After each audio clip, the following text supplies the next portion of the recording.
यज्ञ अग्नि से धधक रही है, मधु की भट्टी की ज्वाला। ऋषि सा ध्यान लगा बैठा है हर मदिरा पीने वाला। मुनि कन्याओं से मधुघट ले, मुनि कन्याओं से मधुघट ले, फिरती साकी बालाएं। किसी तपोवन से क्या कम है मेरी पावन मधुशाला।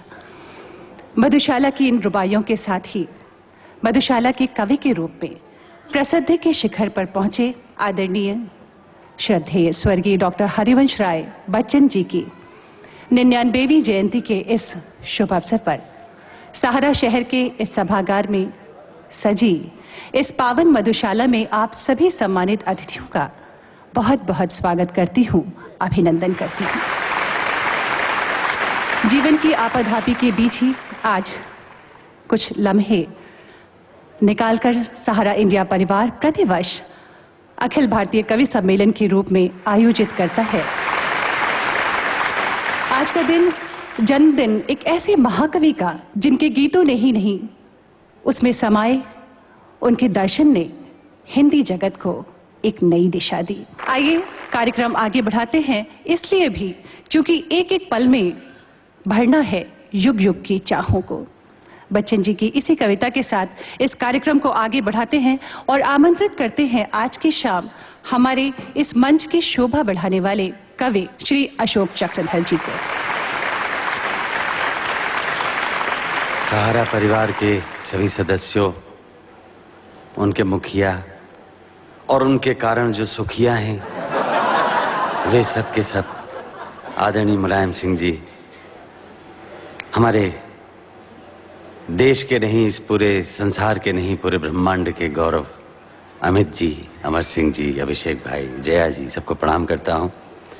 और जिन जिन नामों को साधना जी ने लिया था उनको भी इसमें जोड़ लीजिए, सबको प्रणाम करता हूं। डॉक्टर हरिवंश राय बच्चन एक दिव्य सुसंगम थे, भाषाओं के थे, संस्कृतियों के थे, साहित्य के थे। गंगा जमुना सरस्वती हर प्रकार से उनके अंदर समाहित थी। वे अंग्रेजी के विद्वान थे तो हिंदी के प्रकांड कवि और उर्दू फारसी के ज्ञाता।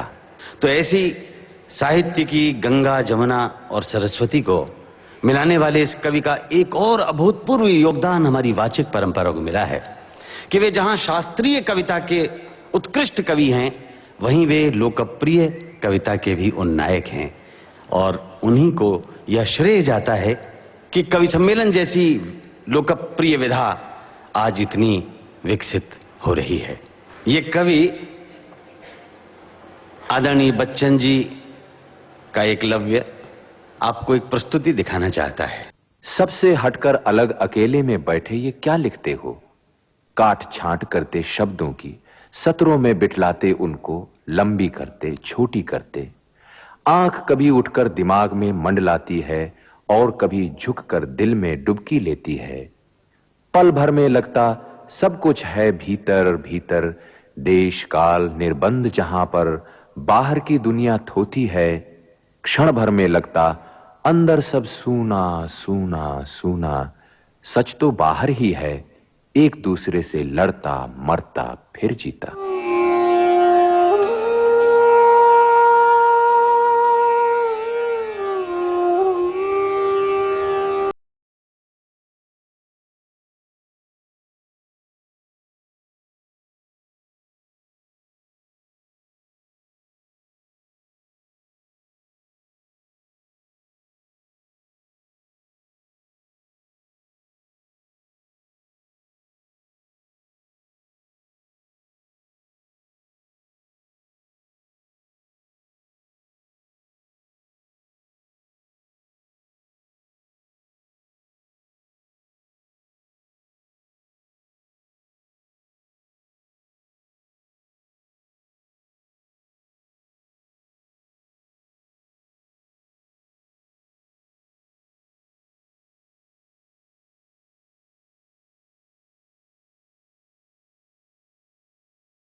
अपनी मधुशाला मिलेगी बशर्ते कि हम एक राह पकड़कर चलें।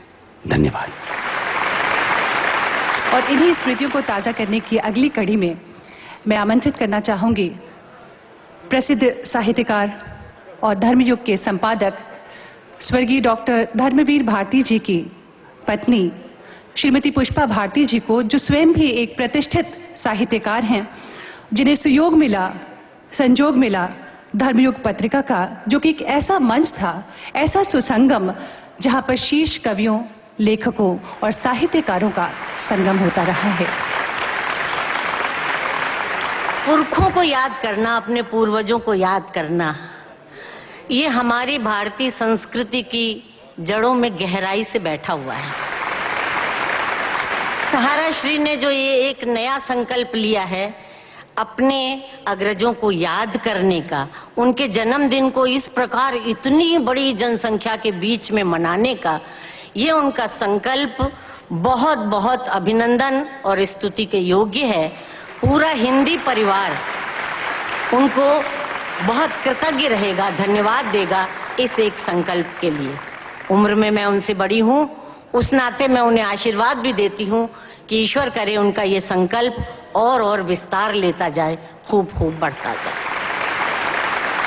ऐसे कवि में, उनकी कविता में जान कहाँ से आई, उनकी कविता की जान क्या थी? दोस्तों, आपको बताऊं, इसका जवाब मुझे बच्चन को पढ़ते पढ़ते उनकी कविता में ही मिला। उनकी वो कविता आज मैं आपको एक सुनाना चाहती हूँ।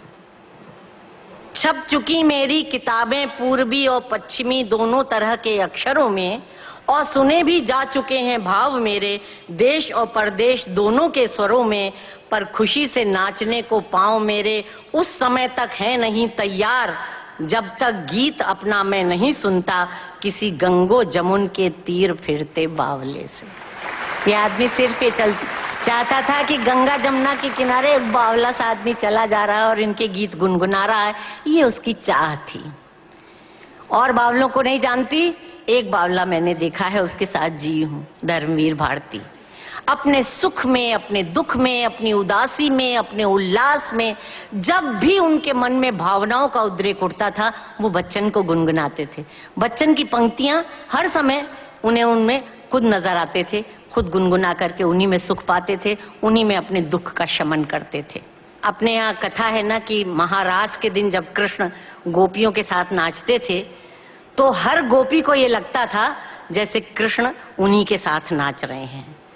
तो आज मैं दावे के साथ कह सकती हूँ, आप सब बच्चन में इतने डूबे हुए हैं, बच्चन को याद कर रहे हैं, आप कल्पना करिए और आप पा जाएंगे कि बच्चन वहीं कहीं आपके निकट, आपके बगल में बैठे हुए हैं। ऐसे थे हमारे बच्चे।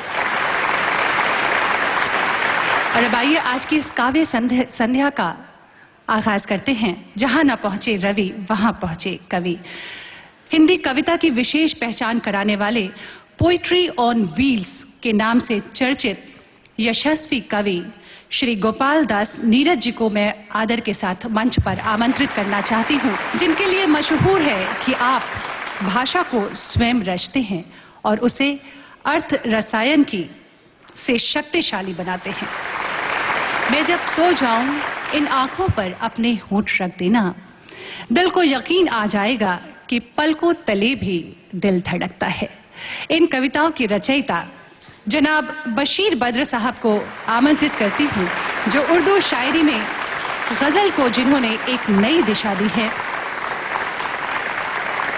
कविवर बच्चन जी ने रुबाइयों का प्रयोग हिंदी में पहली बार किया था। उस काव्य शिल्प को आगे बढ़ाने का कार्य किया है डॉक्टर उदय भान हंस जी ने।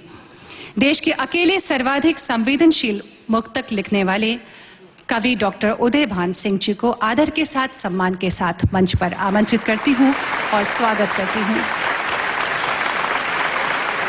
ओज के श्रेष्ठ कवियों में से एक और कई विधाओं में लेखन कर चुके समाजवादी विचारक और माननीय संसद सदस्य डॉक्टर उदय प्रताप सिंह जी को मैं मंच पर आमंत्रित करना चाहती हूं। कभी किसी को मुकम्मल जहां नहीं मिलता, कहीं जमीन तो कहीं आसमां नहीं मिलता। कितना सच है। लीजिए, इस्तकबाल कीजिए बहुत ही सादगी के साथ इसे लिखने वाले जनाब निदा फाजली साहब का मंच पर। गोपाल प्रसाद व्यास और काका हाथरसी जी के हास्य परंपरा को आगे बढ़ाते हुए हास्य कविता में मौलिक योगदान देने वाले वरिष्ठ हास्य कवि श्री हुल्लड़ मुरादाबादी जी को आदर के साथ, सम्मान के साथ इस मंच पर आने की दावत देती हूं और अब आमंत्रित करना चाहती हूं मक्खन की तरह मुलायम पॉपुलर मेठी जी को आदर के साथ, सम्मान के साथ। हमारे अगले आदरणीय कवि हैं कथा में कविता और कविता में कथा को पिरोकर अपना धरातल तैयार करने वाले श्री ओम व्यास जी। छोटे से कस्बे बैतूल से आने वाले श्री नीरज पुरी जी को मैं मंच पर आमंत्रित करना चाहती हूं।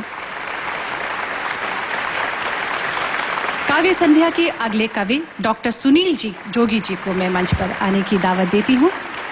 10 वर्षों में सुनील जोगी जी ने हास्य व्यंग की दुनिया में अपना बहुत ही महत्वपूर्ण स्थान बना लिया है।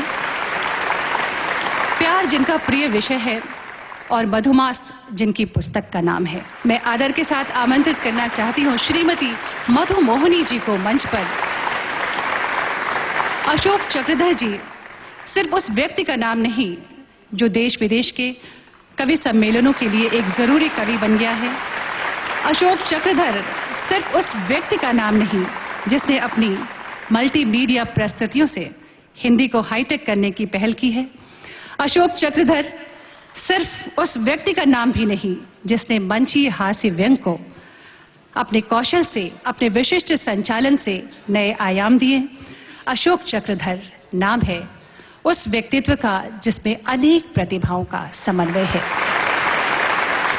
ले ले सबके नाम तू खुलकर अबू सलेम। फिर भी वृद्धों से जब पूछा एक यही उत्तर पाया कि अब न रहे वह पीने वाले, अब न रही वो मधुशाला।